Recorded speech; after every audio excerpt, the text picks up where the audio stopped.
Bem-vindos ao Grupo Marcos, estamos no programa Nova Geração 245, Fraqueza ou Desejo pelo Mal. Vamos entrar no item do capítulo 9 da segunda parte, né? Intervenção dos Espíritos no Mundo Corporal, o item 3 chamado Possessos. Kardec, às vezes, acertava bem nos nomes, nome interessante, possessos. Nós vamos estudar duas questões, a 473 e a 474. As duas se complementam, mas é interessante porque é um complemento que tem muito a ver com a personalidade de Kardec. Kardec era ao mesmo tempo um indivíduo, digamos assim, com perfil técnico, objetivo, diria matemático, e, ao mesmo tempo, o indivíduo com uma compreensão psicológica profunda.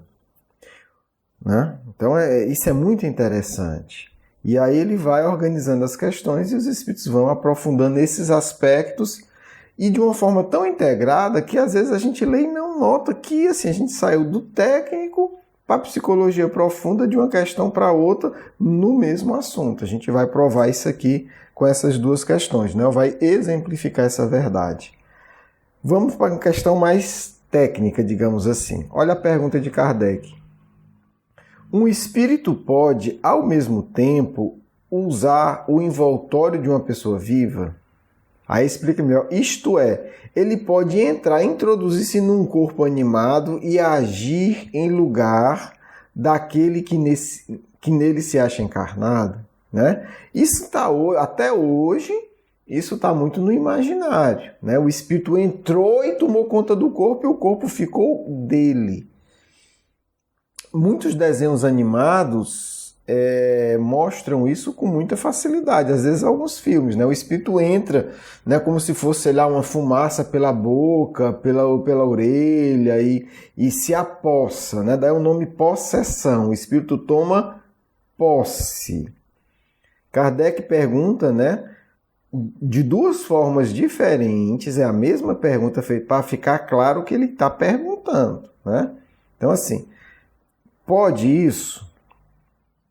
Resposta. O espírito não entra num corpo como entras numa casa. Tá certo? Ele não fica dentro do corpo. Talvez hoje a gente pudesse até usar aqui uma outra. Ele não entra como entra num carro. Né? Se ele não entra lá, pega a direção e diz, agora eu que comando. Né? Mas não tinha carro. Mas a casa aqui tem um símbolo também mais rico. Porque a casa é o símbolo do espírito. Né? E Jesus usa esse símbolo ao tratar da obsessão, né? No Novo Testamento. Então a gente está dialogando aqui com várias esferas. Jesus diz, né, quando você expulsa um espírito imundo de uma casa, ele vai embora, ele retorna, e a janela está aberta, ele volta com mais 7 e a situação era pior. O que é que ele está falando? Da casa, do corpo. O corpo é a casa do Espírito e de Deus. Também aí a gente já vai para um outro significado. O corpo é o templo. Tá certo? Mas em outro momento a gente trabalha isso. Mas os Espíritos estão usando aqui também esse símbolo. Então, o Espírito não entra dentro, né, como você entra numa casa. O que é que acontece então? Identifica-se com um espírito encarnado que possui os mesmos defeitos e as mesmas qualidades para agirem conjuntamente.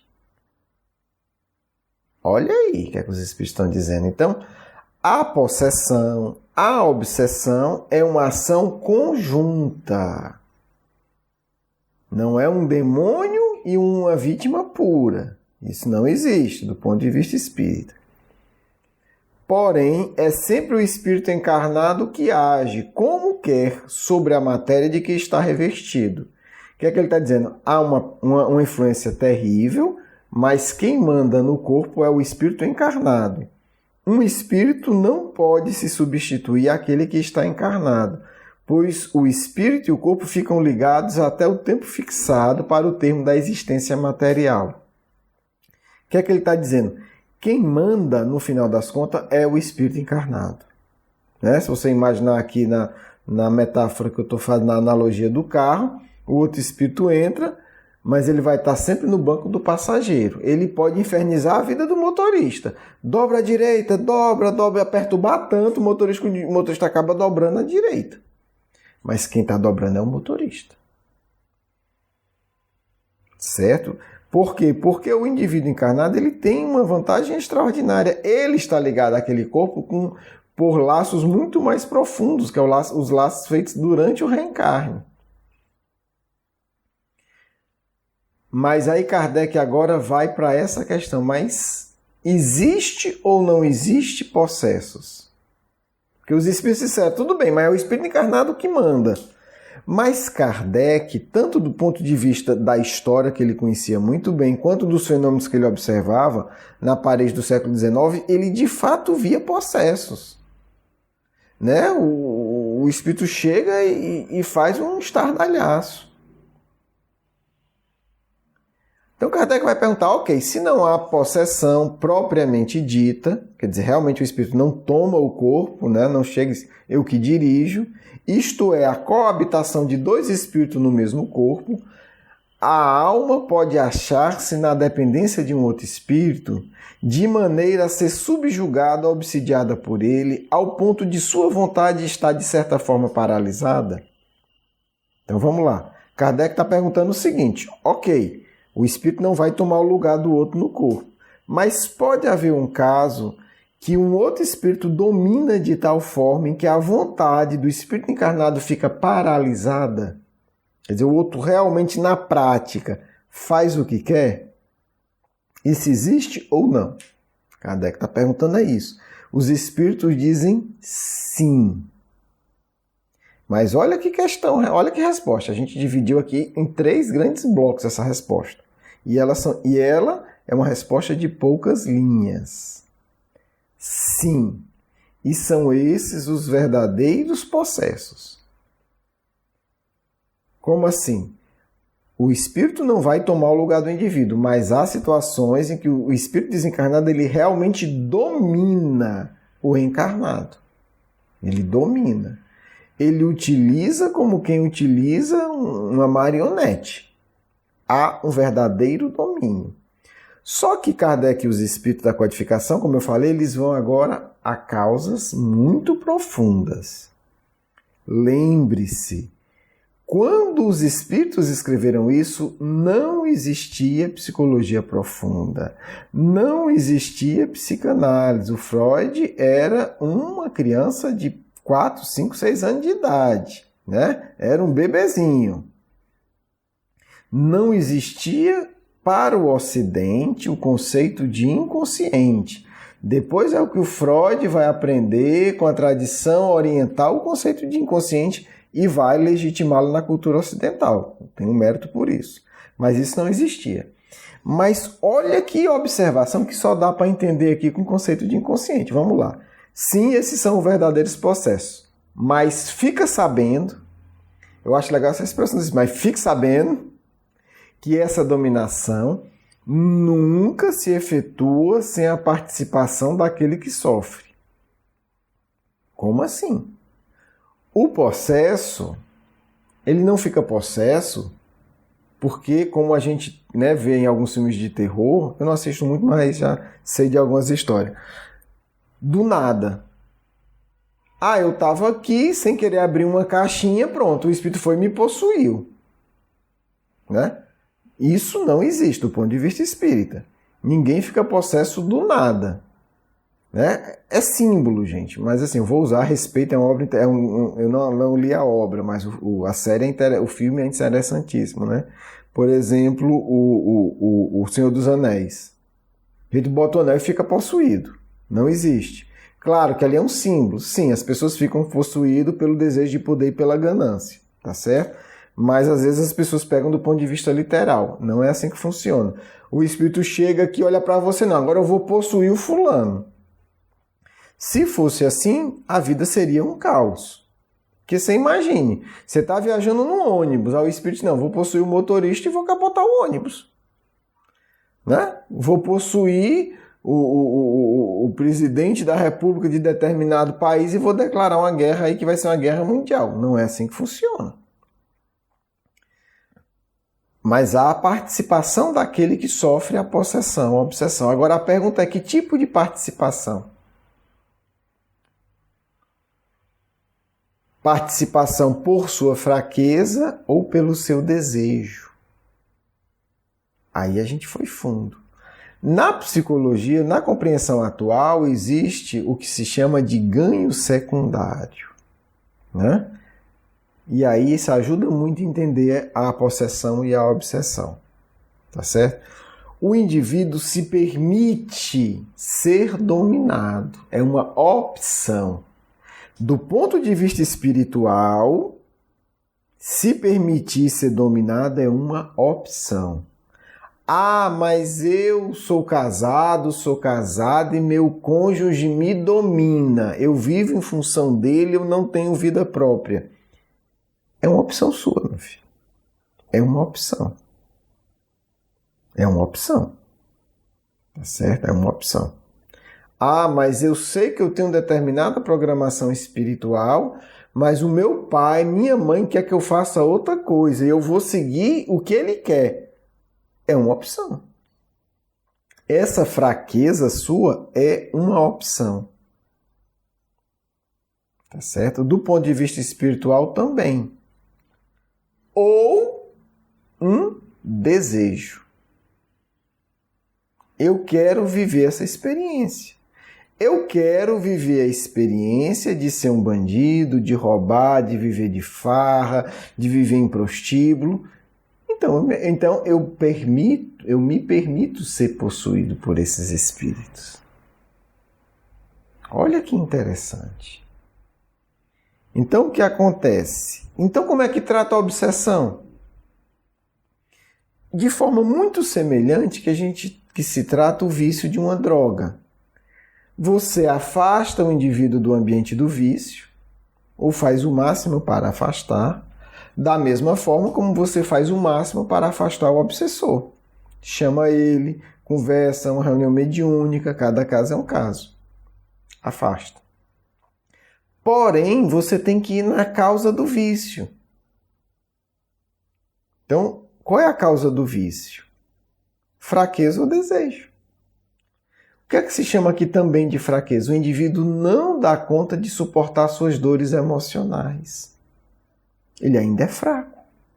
Então ele precisa de um suporte para começar a sentir e dar conta de suportar o seu desconforto íntimo. A sua história, as suas dores, as suas lembranças, as suas angústias. Ele vai receber um suporte psicológico para quando vier a angústia ele conseguir lidar com ela sem precisar do vício. Mesma coisa na obsessão.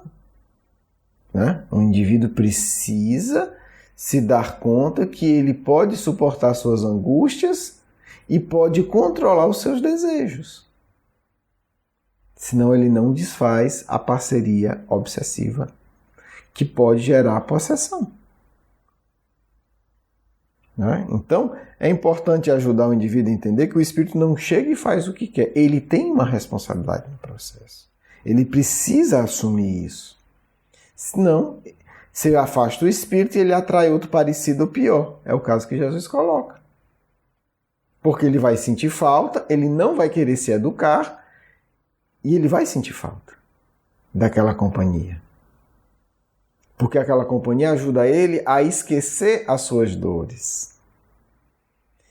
Sem aquela companhia, ele não vai ter o impulso das experiências do mal. Quando eu falo experiências do mal, da droga, do sexo desequilibrado, da ganância, da inveja, da calúnia, de falar mal dos outros. Então ele vai buscar outras companhias para fazer aquilo. E aí não adianta. Quanto mais tira espírito, mais espírito aparece. E a situação do indivíduo vai piorando. É o caso que fala Jesus. Se afasta, chegam outros e dizem, olha, não tem ninguém, fulano gosta disso. Vamos lá, vem mais. A dose é aumentada. E aí os espíritos vão dar uma outra coisa, mas frequentemente têm sido tomados por possessos epilépticos ou loucos, que mais necessitam de médico do que de exorcismo.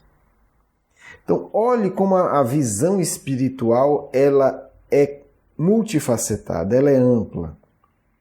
Ela reconhece a questão da possessão, ela reconhece que há um elemento do indivíduo que alimenta aquilo, e ela reconhece que há casos que são de epilepsia ou de loucura, e esses precisam de médico. Né? O nosso drama é que os nossos médicos espíritas não têm produzido muita coisa para nos ajudar nesse sentido. Então, muitas vezes, o que é uma obsessão é classificado pelos médicos ignorantes do espiritismo, da realidade espiritual, como doença psiquiátrica. E, às vezes, o que é doença psiquiátrica é classificado como obsessão. Olha o tamanho do problema que a gente está. Precisamos de quê? De estudiosos sérios, que sejam competentes para elaborar formas de diagnóstico. Agora, forma de diagnóstico de obsessão deveria ser trabalho inicial dos médicos espíritas. Porque eles entendem, médicos psiquiatras, né? Médicos nessa área mais específica, mas outros também devem ajudar. Porque eles têm os recursos técnicos de identificar o que é especificamente apenas uma epilepsia, ou o que é de fato uma epilepsia ou uma falsa epilepsia, o que é a loucura ou falsa loucura.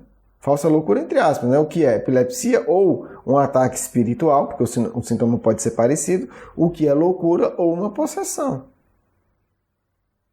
Até lá, na ausência de trabalhos qualificados, sérios e que sejam divulgados e que os outros médicos espíritas apoiem, alguns fazem, mas a impressão que dá é que eles ficam mais ou menos isolados, a gente fica sempre numa área muito delicada. Porque há casos que são efetivamente de esquizofrenia. O indivíduo confunde imaginação e realidade. Mas há casos que eu já acompanhei diagnosticado de esquizofrenia que foram curados em reunião mediúnica. Que eu acompanhei de perto, conhecendo as pessoas. E aí volta para o médico diz, eu não entendo o que está acontecendo, porque a esquizofrenia não tem cura. E você está curado. Só que na mediúnica o espírito disse, eu criei um quadro de falsa esquizofrenia, porque o obsessor tinha sido psiquiatra. Olha como é delicado o quadro. Então a gente tem aqui todos esses elementos que é importante a gente ponderar e entender. A vida é rica e a visão espiritual ela não exclui a visão objetiva da matéria, nem a da ciência séria e profunda, nem as responsabilidades individuais. Né? A gente não pode usar o espiritismo, não, tudo é obsessão. Não, o espiritismo não diz isso. Não, a culpa é do obsessor, não. Há uma parceria. É preciso trabalhar nas duas dimensões. E muitas vezes pode ser casos de epilepsia mesmo, distúrbios do corpo do indivíduo encarnado, desequilíbrio de hormônio, desequilíbrio do funcionamento do cérebro. Há casos assim. No geral é problema espiritual, mas a gente não pode descartar nada até ter uma segurança. Nesse caso que eu falei, o indivíduo começou um tratamento de esquizofrenia, até porque a família dele, o pai era ateu, enfim, o médico era amigo do pai que era ateu também, a mãe acreditava era católica, e ele iniciou um tratamento de esquizofrenia. Se não tivesse sofrido socorro, talvez uma hora dessa tivesse internado aí no hospital psiquiátrico, realmente enlouquecido. Então é delicado, precisamos de muita responsabilidade. Mas a visão espírita ela é ampla, ela integra tudo isso para nos orientar nas situações reais da vida. Espero que vocês tenham gostado. Um grande abraço. Vamos à nossa segunda parte. Que o Cristo nos ampare sempre, nos ajude a entender sempre um pouco mais das verdades da vida. Muitos gostam de dizer a vida espiritual como se fosse uma coisa distante. Nós dizemos vida criada por Deus. Esta é a compreensão espírita. Vida em seus desdobramentos. Vida em suas múltiplas dimensões. Porque o ser encarnado vive em múltiplas dimensões. viver. Mesmo o mundo chamado material tem múltiplas dimensões. O corpo de vocês tem uma dimensão química, tem uma dimensão física. O que é isso? Tem uma dimensão muito mais profunda, ainda material. A dimensão dos átomos, dos elétrons. São dimensões. Tudo compõe realidade. Agora, filhos, vocês precisam entender que existe dessas múltiplas dimensões uma dimensão central. Que governa, que altera e que deve dominar todas as outras. É a dimensão do núcleo do ser, do indivíduo. É a dimensão tua que se liga a Deus. Essa dimensão jamais pode ser desprezada. É daí que você vai transformar tua fraqueza em fortaleza, teu desamor em compaixão, teu ódio em abnegação.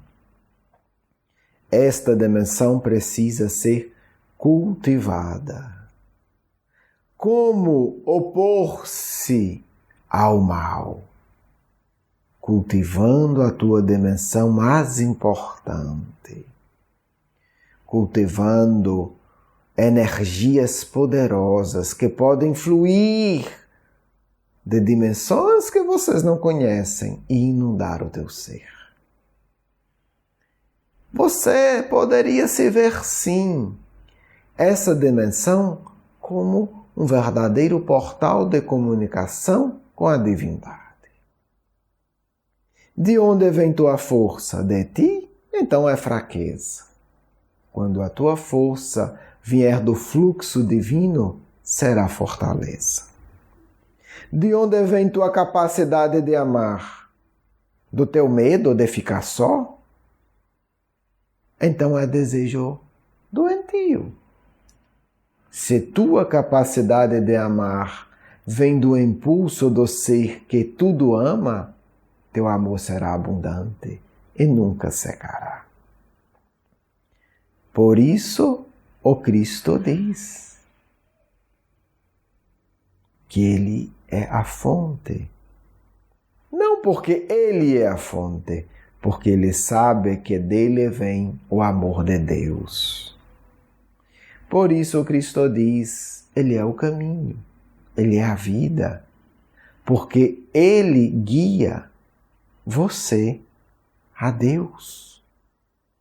Entendamos, ante todos os problemas drásticos da vida, há uma única solução. Acompanhamos casos terríveis de viciações sexuais, obsessivas. A solução é uma só. Abre teu mundo interior para Deus e virá um fluxo de energias tão poderosas que tu serás purificado e terás paz. Ajudamos espíritos que têm vício de drogas terríveis, que aniquilam praticamente todos os seus recursos, inclusive biológicos. Há uma solução. Abrir-se às energias do mais alto. Permitir que haja uma purificação intensa com essas energias. Filhos, todos os nobres recursos do mundo externo são louváveis e precisam ser utilizados. Mas todos eles serão inúteis se você não decidir com uma compreensão muito exata. Irei me abrir para receber energias de Deus. Irei permitir que esse Cristo que existe dentro de mim se abra. E poderá ser assustador, porque as energias divinas irão te purificar. Irão limpar todo o teu ser, todas as lamas e imundícias que existem em teu interior. Essa é a verdadeira purificação que as tradições mais elevadas da Terra sempre falaram. É a purificação do contato, do abrir-se por dentro para um fluxo de energias puras, divinas, cristalinas. Isso o Cristo quer que todos aprendam. Porque a salvação não é se tornar um bobo repetidor de palavras ditas sagradas. A salvação é a ligação profunda com Deus. Isso o Cristo deseja a todos. Portanto, meus filhos, a grande atitude para se proteger dos desejos infelizes que todos da terra carregam e das influências nefastas que todos podem sofrer. É uma só e a mesma coisa. Esforço de prece, meditação e disposição íntima. Quero sim ligar-me profundamente a Deus. Quem a isso fizer, nunca sofrerá de obsessão. Muita paz do amigo espiritual de sempre. Quero agradecer o seu carinho, a sua atenção e para conhecer mais do nosso curso Educação Espírita, um convite à juventude, do nosso programa Nova Geração e os nossos livros, por favor visite o nosso blog grupomarcos.com.br. Você é muito bem-vindo. Um grande abraço.